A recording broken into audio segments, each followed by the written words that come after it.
সরকার তথা মুখ্যমন্ত্রীর উদ্যোগে দীঘায় জগন্নাথ দেবের মন্দির প্রতিষ্ঠা। এই মন্দির প্রতিষ্ঠার চারিদিকে উৎসবের রেশ। এই উৎসবের রেশেই গ্রাম বাংলায় ছড়িয়ে পড়েছে বিভিন্ন ক্ষেত্রে উদ্যোগ। বুড়িখালি বাউড়িয়ায় সাংস্কৃতিক মঞ্চের উদ্যোগে চলছে প্রসাদ বিতরণ।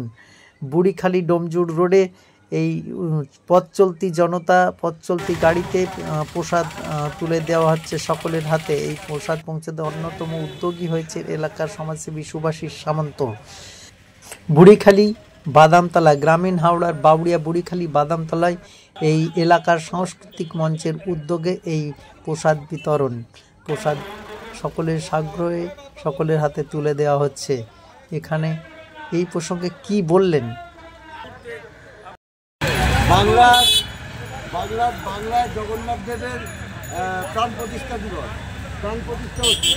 তাই মমতা ব্যানার্জির উদ্যোগে যে প্রাণ প্রতিষ্ঠা হচ্ছে, সেই প্রাণ প্রতিষ্ঠা হিসাবে আমরা এখানে আমাদের সাধারণ মানুষকে আমরা এখানে প্রসাদ বিতরণ করি। কত লোক তুলে দিচ্ছে? 1000 আমাদের যা হয়েছে এখনো পর্যন্ত 1000 লোক খেয়েছে, এই প্রসাদ পেয়েছেন।